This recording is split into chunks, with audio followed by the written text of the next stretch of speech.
అపవాది మోసగాడు, తంత్రగాడు, అబద్ధికుడు. అపవాది అన్నదప్పుడే స్లాండర్, కొండాలి చెప్పేవాడంట. వాడు అబద్ధికుడంట, అబద్ధాలకి తండ్రి అంట. ఎందుకు ఈ మాటలు? వైఎంఐ స్టార్టింగ్ విత్ దిస్. ఈరోజు చాలామంది అబద్ధ బ్రతుకుతున్నారు, అబద్ధాల్లో జీవితాన్ని గడిపేస్తున్నారు. దేవుని చిత్తంని ఎరుగుతానికి ఆశపడతలేదు, కానీ ఈ అబద్ధాలను బట్టి కలుగుతున్న కాన్ఫిడెన్స్. ఒకసారి ప్రారంభించుకుంటూ యోహాను సువార్త 8:44 మీరు మీ తండ్రి యొగు అపవాది సంబంధులు, మీ తండ్రి దురాశలు నెరవేర్చగోరుచున్నారు. ఎవరంట? ఆ మనుషులు అక్కడ ఉన్నవారు. ఎవరు? భక్తులు అని చెప్పుకుంటున్నవారు, ఘనమైన వారు అని చెప్పుకుంటున్నవారు, మేము ఇతరుల కన్నా మేలు అని చెప్పుకుంటున్నవారు, నేను దేవుని చిత్తానుసారంగా బ్రతుకుతున్నాను అని చెప్పుకుంటున్నవారు, పాపిని అని ఒప్పుకుంటున్నవారు కాదు, నేను మంచోడిని అని చెప్పుకుంటున్నవారు. అక్కడ పైన చదువుతా మీకు అర్థమవుతుంది. It is self justification. నేను గొప్పవాడిని, నేను మంచోడిని, వాళ్ళందరూ చెడ్డోళ్ళు, నేను రైట్. ఇక్కడ చదువుదాము. మీరు మీ తండ్రి యొక్క అపవాది సంబంధులు అంటే అపవాది కూడా పిల్లలు ఉన్నారన్నమాట. ఆ పిల్లల్ని గుర్తుపట్టాలంటే ఇలాంటి వారన్నమాట.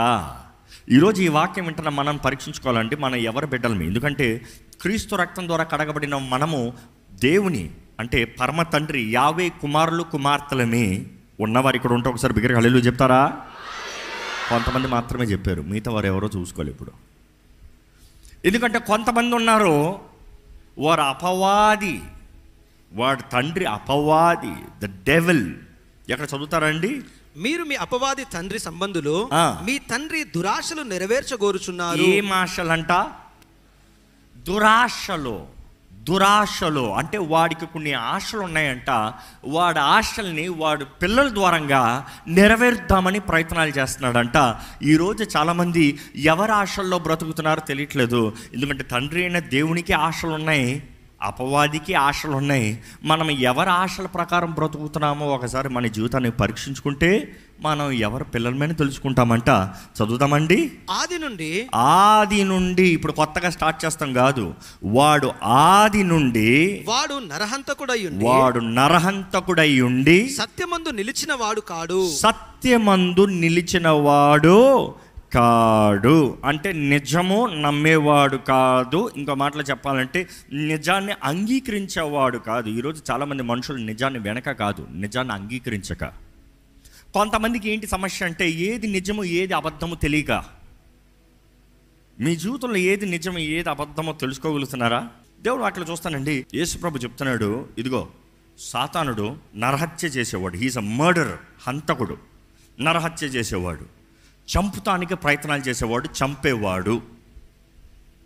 వాడు చంపుతాడన్నదప్పుడు ఎలాగ చంపుతాడు అని అక్కడ ఆ వాక్యం సరిగ్గా అర్థం చేసుకుంటే మొదటిగా అబద్ధముతో అంట. ఈరోజు చాలామంది జీవితంలో కూడా వాడు చంపాలని ప్రయత్నం చేస్తున్నాడు. ఏంటి తెలుసా? అబద్ధం ద్వారంగా మీలో ఉన్న ఆనందాన్ని చంపాలని. చాలామంది చూడండి, సంతోషంగా ఉన్న అవకాశంలో తరుణాలలో కూడా సంతోషంగా ఉండరు. కొంతమంది చూస్తాను, అన్నీ బాగున్నప్పుడు కూడా, చక్కగా అన్నీ జరిగినప్పుడు కూడా, అన్నీ సమకూడినప్పుడు కూడా వాళ్ళకి ఇంకా ఏముంటుందంటే భయం ఉంటుంది. ఇది ఎన్ని రోజులు ఉంటుందో, ఇది ఎంతకాలం ఉంటుందో, రేపేమవుతుందో భయంగా ఉంది. ఈరోజు ఎలా ఉంది? బాగుంది. రేపేమవుతుందో భయంగా ఉంది. రేపటి గురించిన చింత నీకెందుకు? ఈరోజు దేవుడు చేయలేదా? ఈరోజు నడిపించలేదా? ఈరోజు స్థిరపరచలేదా? చాలామందికి వారి సంతోషము, ఆనందము, దేవునిలో ఉన్న సుఖము అబద్ధము ద్వారంగా చంపబడుతుంది. ఎంతోమందికి మనసులో నెమ్మది లేదు. జీవితంలో బాగానే ఉండొచ్చేమో కానీ మనసులో నెమ్మది లేదు. ఎప్పుడు వాడి తలంపులు మొదటగా మన తలంపుల్లో మనల్ని చంపితే అప్పుడు క్రియలో చచ్చిపోతాం. మనసులో నెమ్మది లేని వాడు జీవితంలో సంతోషంగా బ్రతకగలదా? ఇక్కడ దేవుని వాటిలో చూస్తానండి, అపవాది ప్రారంభం నుండి మనల్ని మోసపరుస్తూ వచ్చేవాడంట. ఎలాంటి వాడు ఎలాగ మోసపరుస్తాడు అనేటప్పుడు చూస్తే ఆదికాండము 3వ అధ్యాయము 1వ వచనంలో చూద్దామండి. దేవుడైన యెహోవా చేసిన సమస్త భూజంతువులలో సర్పము యుక్తి గలదై ఉండెను. అంటే ఆ సర్పమని కాదు, కానీ ఆ సర్పంని చూసి చేసుకున్న అపవాది, ఇదిగో ఈ సర్పము మనం తిప్పినట్టు తిరుగుతాడు, ఈ సర్పము మనం వాడినట్టు వాడచ్చు. అపవాది అందరిని వాడుకోగలడంతా అందరినీ లిమిటేషన్లను బట్టే వాడుకుంటాడండి. దేవుడైనా అపవాదం అని. కానీ ఎవరైతే మోర్ క్రియేటివ్, ఎవరైతే మోర్ ఎక్స్ప్రెసివ్, ఎవరైతే మోర్ ఎనర్జెటిక్, వారిని అధికంగా వాడుకుంటాడు.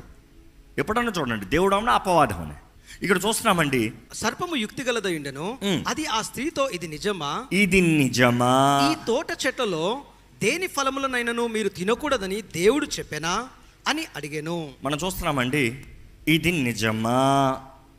అపవాది వచ్చింది, ఏం మాట్లాడతలేదు, ఏం ఎక్స్ప్లెనేషన్ అవ్వట్లేదు, ఏం సజెషన్లు అవ్వట్లేదు. ఎంక్వైరీ, ఇది నిజమా, తెలుసా, అవునా, ఏం జరిగిందంటే చెప్పడం, నేనేమనుకుంటున్నానంటే చెప్పడం, నిన్ను అడుగుతాడు, అవునా, ఇది నిజమా. బైబిల్ ఉండే అపవాది చేసే ఆడు కుట్ర పనులన్నీ చూస్తూ ఉంటే వాడు ఎప్పుడు అబద్ధాలంట, కానీ అబద్ధాన్ని సత్యంలాగా తీసుకొస్తాడంట. ఈరోజు ఎంతోమంది అబద్ధాలకి నమ్మి దాన్ని తగినట్టుగా జీవితాన్ని కోల్పోతూ నేరాన్ని దేవుని మీద వేస్తున్నారు. దేవా, నీ చిత్తమని నేను నమ్మితే, నీ చిత్తంలో నువ్వు చేస్తావని నమ్మితే, నువ్వు పలానా సమయానికి నాకు చేస్తావని నమ్మితే ఎందుకు చేయలేదు? దేవుడు అంటాడు, నేను చేస్తాను, రెడీగా ఉన్నాను, నువ్వు రాలేదు. నువ్వు అపవాది అబద్ధ సమయాన్ని నమ్మి వచ్చావు, కానీ నా సమయానికి రాలే. నేను నిర్ణయించిన సమయానికి రావట్లే. నేను వాగ్దానం చేసిన ప్రకారం నీ జీవిస్తలేదు. ఈరోజు మనం అనుకుంటున్నామండి, ఎప్పుడు పడితే ఏది చేస్తే దేవుడు అప్పుడప్పుడు ఇస్తారని కాదు. కాలము సమయము దేవుడు నిర్ణయించాడంట. ఏ కాలము ఏ సమయం తగినట్టుగా ఎలా బ్రతకాలో, ఏది చేయాలో అది చేయాలి. వెత్తాల్సిన సమయంలో వెత్తాలి, కోయాల్సిన సమయంలో కోయాలి. ఈరోజు మనము లోక సమయము, what am I trying to say, straight to the point, వాక్యాన్ని నమ్ముతలే, లోకాన్ని నమ్ముతున్నాం. వాక్యం నిజమా అని క్వశ్చన్ మార్క్ కలుగుతుంది. లోకం మాత్రం 100% రైట్. ఎందుకంటే అందరు బ్రతుకుతున్నారు, అందరు చేస్తున్నారు, అందరు నమ్ముతున్నారు, కాబట్టి ఇట్ ఈస్ రైట్. ఎందుకయ్యా నమ్ముతారు? అందరు చేస్తున్నారు కదా, అందరు ఇస్తున్నారు కదా, అందరు బ్రతుకుతున్నారు కదా, అందరికి పర్వాలేదు కదా, దేవుడికి పర్వాలేదా? Is it right with God? ఎందుకంటే వాడు మోసగాడు, వాడు మోసపరుస్తున్నాడు. ఈ లోకాన్నంతా మోసపరుస్తమే వాడు అజెండా. దేవుని వాక్యలో చూస్తానండి, అపవాది ఆది నుండి వాడు కుట్ర చూస్తే 4 ముఖ్యమైన 4 ఫండమెంటల్ లైస్, ప్రారంభం నుండి 4 ముఖ్యమైన అబద్ధాలు ఈ రోజు వరకు ఆ అబద్ధాలని ఆధారం చేసుకుని మిగతా అబద్ధాలన్నీ ఉంటాయి. ఒకటి అంటున్నాడు, దేవుడు మంచోడు కాదు. ఈరోజు మీరు నమ్ముతున్నారా గాడ్ ఇస్ గుడ్, దేవుడు మంచి దేవుడు అని నమ్మేవారు ఉంటే హల్లెలూయా చెప్తారా? ఎందుకంటే ఈరోజు అందరూ చెప్పరు, నాకు ఇటువంటి పరిస్థితులు ఉంటే దేవుడు మంచోడని ఎట్లా చెప్పమంటావు, నా జీవితంలో నీ అన్యాయం జరుగుతే దేవుడు మంచోడని ఎలా చెప్పమంటావు, నాకు ఇలాంటి నష్టం జరిగినప్పుడు దేవుడు ఏడి, నాకు ఈ కష్టం వచ్చినప్పుడు దేవుడు ఏడి, దేవుడు మంచోడైతే నాకు ఎందుకు ఈ కష్టం, దేవుడు మంచోడైతే ఎందుకు ఈ నష్టం. ఈ లోకం అంతా ఇదే మాట్లాడుతుంది తెలుసా మీకు? అనేక సార్లు ఈ మాటలు రిపీట్ చేస్తున్నాను, ఎందుకంటే ఎవరికి ఎక్కడ ఎప్పుడు దేవుడు మాట్లాడతాడో తెలియదు, కానీ మాట్లాడేటప్పుడు ఈ మాట వాడబడాలని. Because world is always questioning, where is good God? You say good God, దేవుడు మంచి దేవుడు అంటున్నావు, ఏడి? నా జీవితంలో నా తల్లి ఎందుకు చనిపోవాలి, నా తండ్రి ఎందుకు చనిపోవాలి, నాకు ఈ నష్టం ఎందుకు కలగాలి, నన్ను ఎందుకు ఈ మోసం చేయాలి, నాకు ఎందుకు యాక్సిడెంట్ జరగాలి? You believe the life the enemy. దేవుని సమయంలో నువ్వు వెళ్ళా. అపవాది వాడు మోసాలు చేశాడు. మనుషుడు తన చిత్త ప్రకారం, తన హృదయ కాటిన ప్రకారం తను తెచ్చుకున్నాడు కొన్ని, నాట్ ఆల్ బట్ ఫ్యూ. ఎందుకంటే కొంతమంది కొన్ని తండ్రులు వారు చేసిన పిచ్చి పనులను బట్టి వారు చచ్చారేమో. నువ్వంటున్నావు, దేవుడు ఎందుకు నా తండ్రిని నాకు దూరం చేశాడు, దేవుడు న్యాయవంతుడు కాబట్టి ఆయన చేయాల్సింది చేశాడు. కానీ నువ్వు అడుగుతున్నావు, న్యాయవంతుడు దేవుడు ఎందుకు మంచి దేవుడు కాదు? ఆయన మంచి దేవుడు కాబట్టి న్యాయం జరిగిస్తున్నాడు. It is his choice, that father's choice that he has made. Don't blame God for it. ఎందుకంటే ఆ తండ్రి చేసిన నిర్ణయానికి తన కీడు తెచ్చుకున్నాడు, కానీ దేవుడు నిన్ను ప్రేమిస్తున్నాడు, నీ జీవితంలో కనీసం మేలు చేయాలని ఆశపడుతున్నాడు, నీ జీవితంలో తరుణాల వాళ్ళని ఆశపడుతున్నాడు. అపవాది నీ తండ్రిని, నీ తల్లిని, నీ సహోదరుని, నీ బంధుమిత్రులను, నీ స్నేహితులను మోసపరిచింది నీ జీవితంలో చేయకూడదని దేవుడు నిన్ను భద్రపరచాలని, నిన్ను ఆయన కౌగిట్లో చేర్చుకోవాలని దేవుడు ఆశపడుతున్నాడు. But the choice is yours. నీ ఇష్టము, నీ చిత్తము నీవు సమర్పించుకోవాలి. ఎక్కడ 3:1 చదువుతానండి ఒకసారి. అపవాది ఏమని అడుగుతున్నాడు, దేవుడైన యెహోవా చేసిన సమస్త భూజంతువులో సర్పము యుక్తి గలై ఉండెను, అది ఆ స్త్రీతో ఇది నిజమా, ఈ తోట చెట్లలో దేని ఫలములనైనను మీరు తినకూడదు అని దేవుడు చెప్పెనా? ఇక్కడ చూడండి, ఒక పర్స్పెక్టివ్ తీసుకొస్తున్నాడు. మొదటగా దేవుడు అంటే ఏదో కొంచెం చెడ్డోడు, దేవుని మీద ఒక negative thought. You see everything starts with a thought. అదే ఇందని చెప్తున్నాను, ప్రతిదీ ఒక తలంపుతో ప్రారంభం అవుతుంది. ఫస్ట్ నువ్వు దేవుడు అంటే మంచోడు మంచోడు మంచోడు మంచోడు, నా దేవుడు నా దేవుడు నా దేవుడు. నీ దేవుడు ఆ తలంపు చాలు. నీ దేవుడు అంత చాలు. దేవుని వాక్యం తెలియజేస్తుంది, ప్రతి తలంపుని చెరపట్టాలంట, దేవుని చిత్తంలోకి చెరపట్టాలంట. ద థాట్ క్యాచ్, ఇది దేవుని చిత్తమేనా అని ఆలోచించది, ఇది సత్యమేనా, ఇది నిజమేనా, నా దేవుడు వాగ్దానం చేసింది ఇది నిజమేనా. అపవాది ఎప్పుడు చేయగలిగింది ఇదేనండి. ఇక్కడ అవ్వతో అంటున్నాడు ఏమని, హ్యాస్ గాడ్ ఇండీడ్ సెడ్, నిజంగానేనా, లేకపోతే దేవుడు ఏదో తేడా కొడుతున్నాడా.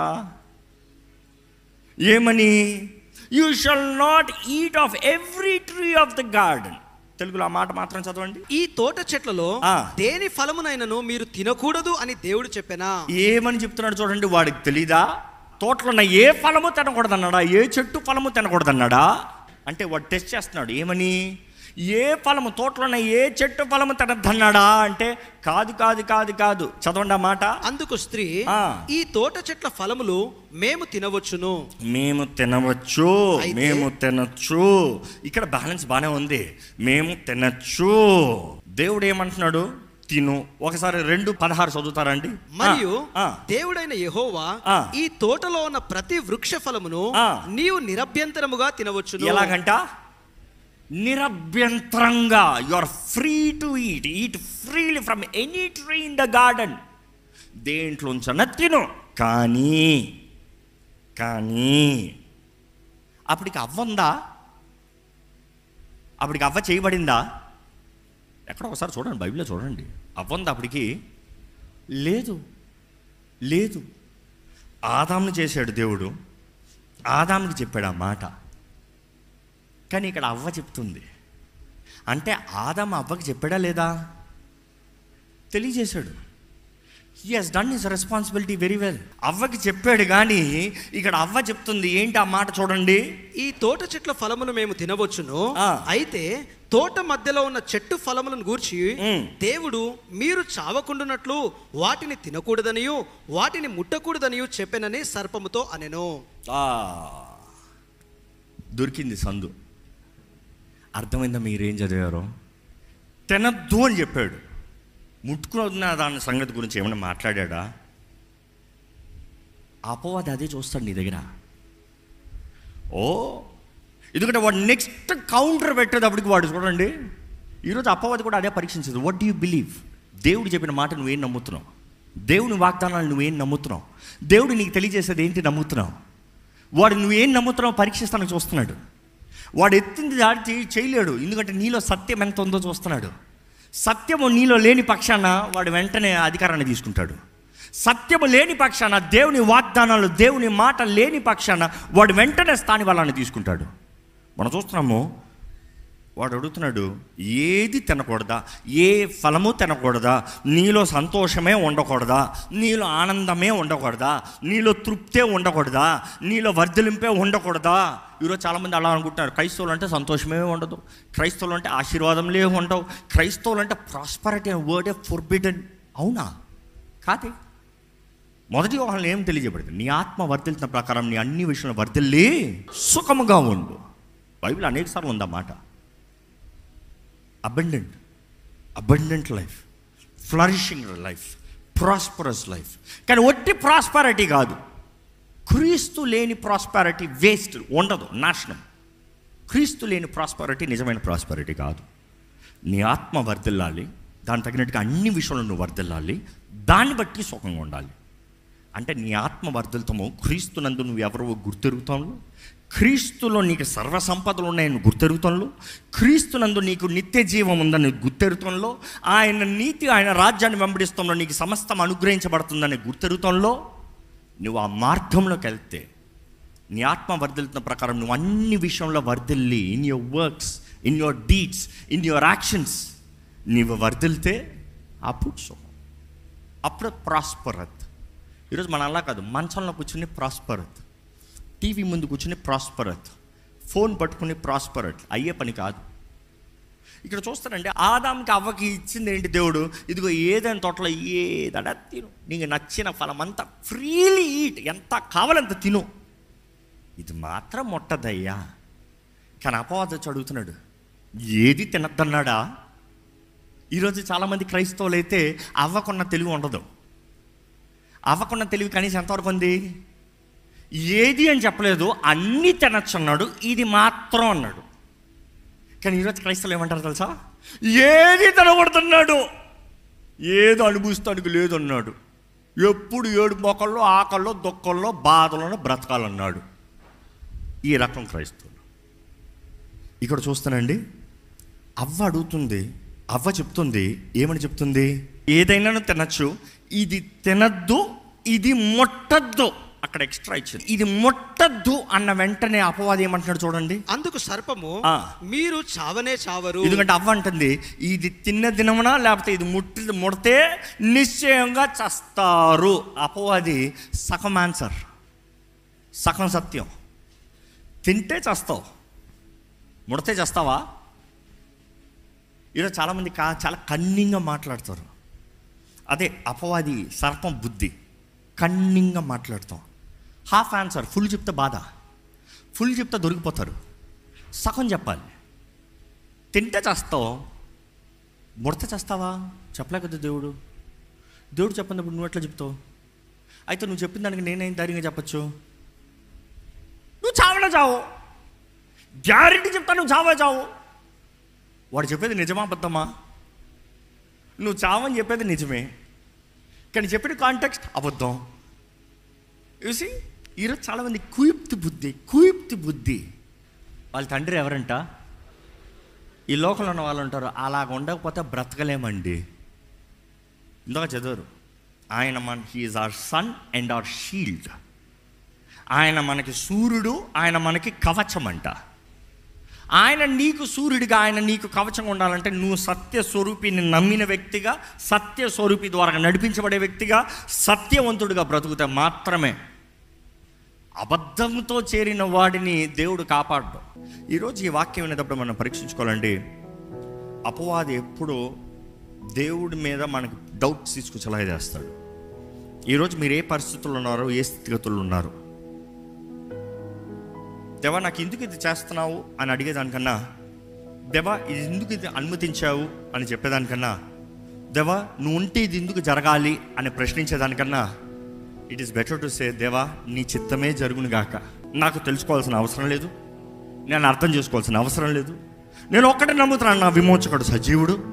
ఇందుకు ఎలా జరిగిందో నాకు తెలీదు, ఇందుకు నా తప్పు అయితే నన్ను క్షమించు, కానీ ప్రభా నీ తెలియని ఏది జరగదు, నీ చిత్తమే జరగాలి.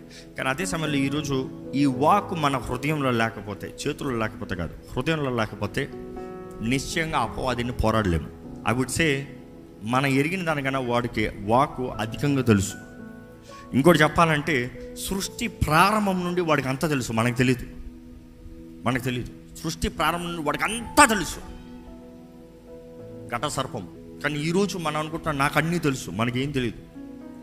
ఆ సత్య స్వరూపి ఆ సత్యాన్ని వివరిస్తే మాత్రమే, ఆ పరిశుద్ధాత్ముడు మనల్ని పరిశుద్ధపరిచి ఆయన సత్యాన్ని, హిస్ రెవల్యూషన్ మనకు తెలియజేస్తే మాత్రమే మన సత్యంలో కలగలుగుతామండి. లేకపోతే ఈ పాపపు లోకంలో, ఈ అబద్ధం లోకంలో, ఈ వేషధారుల లోకంలో, ఈ కల్తీమైన లోకంలో నేను గొప్ప, నేను నీతి, నాకు అనుకుంటున్నాను, నాకు తెలుసు, నేను అనుకునేది నేనే దేవుణ్ణి. అపవాది చెప్పిన అబద్ధం కూడా అవ్వతో, ఈ ఫలము తిన్న రోజున we will become gods, like gods, as gods. You see, నీకు దేవుడు అక్కర్లే. దేవుడు మంచోడు కాదు, దేవుడు దయ చూపించే దేవుడు కాదు, దేవుడు కరుణించే దేవుడు కాదు, దేవుడు సత్యవంతుడు కాదు, దేవుడు తీర్పు తీర్చే దేవుడు కాదు. కాబట్టి నువ్వే దేవుడు అయిపో. ఈరోజు మనుషుడు నేనే దేవుడు అన్నట్టు బ్రతుకుతున్నారు. దేవుడు ఇంకా సింహాసనం మీద ఉన్నాడనేది మర్చిపోతున్నారండి. ఈరోజు ఆయన ఒక్కరోజు నిశ్చయంగా న్యాయ తీర్పు తీరుస్తాడు, దట్స్ ఫర్ ష్యూర్. కానీ ఆ రోజు మనం ఎలాగ ఉంటాము? క్రీస్తు యేసునందు ఉన్న వారికి ఏ శిక్షా విధి లేదన్న ప్రకారము ఆ తీర్పులో మనం ఆయన వైపు నిలిచివారు ఉంటామా, లేకపోతే అపవాది వాడు అనుచరులకు సిద్ధపరచబడిన అగ్నిగుండంలో పడవేయబడతామా? The choice is yours. ఈరోజు మాట్లాడేది పరిశుద్ధాత్ముడు మీతో మాట్లాడుతున్నాను నమ్మితే లోకంలో విన్న అబద్ధాలన్నీ వదిలిపెట్టండి. మీరు మీ గురించి అపవాది మీకు చెప్పిన అబద్ధాలన్నీ విడిచిపెట్టండి. He may tell you your worthless, your countless, your useless, your that, your this. నీకు తరంలో ఇది జరిగింది కాబట్టి నువ్వు ఇంతే, నీ వంశంలో ఇది జరిగింది కాబట్టి ఇంతే, నీకు ఇది నువ్వు ఇది చేసావు కాబట్టి నువ్వు ఇంతే. ఈరోజు కృప చూపించే దేవుడు ఉన్నాడు, కరుణించే దేవుడు ఉన్నాడు, క్షమించే దేవుడు ఉన్నాడు, మరొక అవకాశాలు ఇచ్చే దేవుడు ఉన్నాడు, నిన్ను బట్టి నీ తరాన్ని మార్చే దేవుడు ఉన్నాడు. ఈరోజు నిన్ను ఆయన సొత్తుగా, ఆయన బిడ్డగా, ఆయన వెలుగు సంబంధిగా జీవింపజేయాలని ఆశపడుతున్నాడు. నమ్మినట్లయితే తలలోంచి, ప్రభా నేను నమ్ముతున్నానయ్యా, నీవు సత్యవంతుడివి, నీవు నిజమైన దేవుడివి దేవా, నీలో జీవం ఉంది, నీలో సత్యం ఉంది, నీ ఆత్మ ద్వారాగా నేను నడిపించబడాలని ఆశపడుతున్నానయ్యా. నీవు మాత్రమే మేలు చేసే దేవుడు ప్రభా, ప్రతి కీడును మేలుగా మార్చే దేవుడు అయ్యా. నిన్ను ప్రేమించే వారికి సమస్తము సమకూర్చి జరిగించే దేవుడు అయ్యా. నా హృదయానికి తృప్తినిచ్చే దేవుడు నీవేనయ్యా. నా శక్తికి, నా బలానికి మించినది నీవు మాత్రమే చేయగలుగుతావు దేవా. ఇప్పటికే నా శక్తి మీద నేను ఆధారపడి ఉంటాను, నన్ను క్షమించు. నా బలం మీద నేను ఆధారపడి ఉంటాను, నన్ను క్షమించు. నా చదువులు, నా తెలివితేటల మీద ఆధారపడి ఉంటాను, క్షమించు. ఎందుకంటే నన్ను నేను దేవునిగా ఎంచుకుంటూ నేను నిర్ణయించుకోదాం అనుకున్నానయ్యా ఎలా వెళ్ళిపోదామో. కానీ జగతికి పునాది వేస్తానికి ముందే గుర్రపిల్ల రక్తాన్ని చిందించిన దేవా, నా కొరకు గొప్ప తలంపులు కలిగి ఉన్న దేవా, దేవా నన్ను బ్రతికింపజేయాలని, నిత్య జీవ వారసునిగా చేయాలని యేసు ప్రభు ఆ పరలోకాన్ని విడిచి, ఆ మహిమను విడిచి నా కొరకు ఈ భూమిలోకి వచ్చిన దేవా నీకు వందనాలయ్యా. నమ్ముతున్నానయ్యా, నువ్వు నా కొరకు వచ్చావు, నువ్వు నా జీవితంలో గొప్ప కార్యం చేయబోతున్నావు. నా కొరకు నువ్వు ఈ మాట ఇస్తున్నావయ్యా. కంటికి కనరానివి, చెవికి వినరానివి, హృదయంకి గోచరం కానివి దేవా నా జీవితంలో నువ్వు చేస్తావు. నమ్ముతున్నాను ప్రభా, చెయ్యయ్యా, చెయ్యయ్యా. ఎక్కడ దేవుని చేతిలో సమర్పించుకోదామండి. పరిశుద్ధ ప్రేమ తండ్రి, ఇదిగో ప్రభా, ఈ అంచెదనంలో ఎక్కడ చూసినా మోసపరచు కార్యాలు, మోసపరచు ఆత్మలు, విచ్చలవిడి జీవితము, నియమము లేని బ్రతుకులు, అంధకార బ్రతుకులు, చీకట్లో జీవము లేక నశించిపోతూ కుమిలిపోతూ బంధించబడిన బ్రతుకులు ఉన్న చూడగా దేవా, మా జీవితంలో ఎక్కడ లోకపు నియమం ప్రకారం వెళ్ళనవద్దు ప్రభా, పాపపు నియమం ప్రకారం వెళ్ళనవద్దు ప్రభా, అజాగ్రత్తగా ఎవరు జీవించనవద్దు ప్రభా. ఆ పడిపోయిన అపవాది, ఆ మోసగాడు, ఆ తంత్రగాడు, అబద్ధములకి తండ్రి అయిన వాడు అయ్యా, వాడు మోసాలకి మేము లొంగకూడదు ప్రభా. నీ ఆత్మ లేకపోతే అబద్ధమే నిజమైపోతుంది కదా ప్రభా, అంధకారమే జీవితం అయిపోతుంది కదా ప్రభా. అయ్యా వెలుగు కనబడకపోతే దేవా మా జీవితం అంతా చీకటే కదా ప్రభా, ఎన్నటికీ సత్యము తెలుసుకోలేము కదా ప్రభా. యేసు ప్రభా, నువ్వు ఈ లోకంలోకి వచ్చినప్పుడు నువ్వు వెలుగుని ఈ లోకంలోకి తీసుకొచ్చావయ్యా. ఈరోజు మాకు సెలవిచ్చింది నువ్వు, మేము ఈ లోకానికి వెలుగై ఉన్నాము, మేము ఈ లోకానికి వెలుగై ఉన్నాము. మా వెలుగు ప్రకాశిస్తున్నాయి కానీ నువ్వు ఎవరు ఈ లోకానికి తెలియదు ప్రభా. మా జీవితాలను బట్టి, మా బ్రతుకులు బట్టి నీవు ఎంత గొప్ప దేవుడు ఈ లోకం తెలుసుకోవాలయ్యా. నీలోన్న ఆనందము, నీలోన్న తృప్తి, నీలోన్న ఆశీర్వాదములు, నీలోన్న అవకాశములు, నీలోన్న క్షమించే మనస్సు, నీలోన్న ప్రేమించే మనస్సు దేవా, నువ్వు ప్రేమై ఉన్నావయ్యా. అన్ని ప్రేమల దేవుడు కాదు కదా ప్రభా, but you are love, the true love, the only true love. Agape ప్రేమ నువ్వేనయ్యా. నీకు ఇలాంటి ప్రేమ ఎక్కడా లేదయ్యా.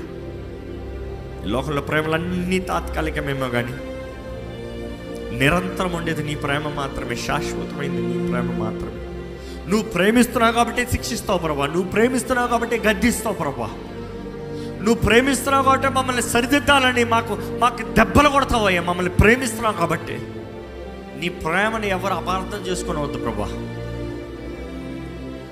నువ్వు ప్రేమతో గద్దించేటప్పుడు it is good that I been afflicted, శిక్షణ అందుతో నాకు మేలైన, ఎందుకంటే మాకు అప్పుడు అర్థం కాకపోవచ్చాము కానీ తిరిగి చూస్తే మాకు అర్థమవుతుంది మా జీవితంలో ఎంత మేలు చేసావు, ఎంత కీడుని తప్పించావు. దేవా నీ చేతుల్లో పడతాం బహు భయంకరమని నీ వాక్యం తెలియజేస్తుందయ్యా. నీ చేతుల్లో పడిన మేము, నీ కొరకు జీవిస్తున్నామని చెప్పిన మేము, నీ సొత్తని చెప్తున్న మేము అజాగ్రత్తగా జీవిస్తే వేషధారులాగా బ్రతుకుతే, తెలిసి తెలిసి తెలిసి తెలిసి పాపము చేస్తూ నీ ఆత్మని తునీకరిస్తే, అయ్యా ఇంకా క్షమాపణ ఉండదు కదా ప్రభా. అయ్యే అవకాశాలు ఉన్నదప్పుడే మా జీవితంలో సరిదిద్దుకుంటానికి ఈరోజు మేము ఇంకా ఒప్పించబడుతున్నామంటే నీ ఆత్మ మాలో ఇంకా పని చేస్తుందని మరి గుర్తెరుగుతూ, జాగ్రత్తతో, భయముతో మా జీవితాలను సరిదిద్దుకుంటూ, నీ కృపను బట్టి నీకు కృతజ్ఞతాస్తుతులు చెల్లిస్తూ, మా బ్రతుకులు నీ సాక్షులుగా, మా జీవితంలో నిన్ను మహిమపరచువారుగా, ఈ అంచె దినంలో మా జీవితంలో నీ కొరకు అయ్యా ఫలించే జీవితంలో కలిగిన వారిగా, ఫలించే బ్రతుకు కలిగిన వారిగా, అభివృద్ధి కలిగిన వారిగా, ఇతరులకి మాదిరికరంగా ఉండేవారుగా, మా మాట, మా క్రియలు, మా పనులు, మా తలంపులు నీకు అంగీకారంగా పరమ తండ్రి నిన్ను మహిమపరచున్నట్లుగా చేయమని వేడుకుంటున్నాం. యేసయ్యా నీ నామాన్ని ప్రకటించాలయ్యా, నీ నామాన్ని ప్రకటించాలి. ఈరోజు మా జీవితంలో ఏమైనా భాగ్యం ఉందంటే, ఏదైనా అవకాశం ఉందంటే, జీవిస్తానికి ఏదైనా గమ్యము, నిరీక్షణ ఉందంటే అది నిన్ను బట్టి యేసయ్యా, నువ్వు చేసిన కార్యాన్ని బట్టి యేసయ్యా. పరమ తండ్రి నీ వాక్యం తెలియజేస్తుంది, every good and perfect gift coming from above, from the father of lights. అయ్యా ప్రతి మేలు మంచి నీ దగ్గర నుండి వస్తుందంట. మమ్మల్ని వెలిగింపజేయ, మమ్మల్ని వెలిగింపజేయ, మమ్మల్ని వెలిగింపజేయ. పరిశుద్ధాత్మదేవ నీ సహాయం, నీ సన్నిధి మా జీవితంలో ఎల్లప్పుడూ వేడుకుంటున్నాం. నీవు నడిపించు మమ్మల్ని. నీవు నడిపిస్తే మాత్రమే మేము నడవగలుగుతామయ్యా. మా అంతటా మాకు ఎట్టు వెళ్ళాలో తెలియదయ్యా. మా జ్ఞానం మీద, మా తెలివి మీద, ఈ లోక నియమాల మీద మేము నడుస్తే నశించిపోతాము, నాశనం అయిపోతాం. కానీ సత్యస్వరూపి నువ్వు మా తోడు, మాలో ఉంటే మాత్రమే మాలో వెలుగు ఉంటుంది. మేము తీసే అడుగులో నిశ్చయత ఉంటుంది. మా జీవితంలో కావాల్సిన షూరిటీ దయచేయి, నిశ్చయత దయచేయి, ధైర్యం దయచేయి. సత్యాన్ని ప్రేమించేవారుగా, సత్యంని వెంబడించేవారుగా, సత్యము ప్రకారం నడుచుకునేవారుగా మా అందరి జీవితాలని ఈరోజు మరొక్కసారి రీకాలిబ్రేట్ చేయమని వేడుకుంటున్నామయ్యా. అయ్యా మా అందరిలో నీ ఆత్మ ద్వారంగా నీ సత్యంని బయలుపరిచి, నీ వాగ్దానాలను బయలుపరిచి, మేమేమనుకుంటున్నాం కాదు, నీవేం మాట ఇచ్చావు మాకు, మేమేం ప్లాన్ చేసాం కాదు, నీ ఆత్మ ద్వారంగా నీ తలంపులు మాకు తెలియజేస్తావు. నీ వాక్యం తెలియజేస్తుంది అయ్యా. నీ తలంపులు మాకు తెలియజేయ ప్రభు. విశ్వాసంతో నడిచే భాగ్యము మాకు దయచేయమని వేడుకుంటూ, విత్తన వాక్యాన్ని ముద్రించి నీ సొత్తుగా, నీ బిడ్డలుగా, నీ సాక్షులుగా, వెలుగు సంబంధులుగా మమ్మల్ని జీవింపజేయమని వేడుకుంటూ నజరేయుడైన యేసు నామములో అడిగి వేడుచున్నాం తండ్రి, ఆమేన్.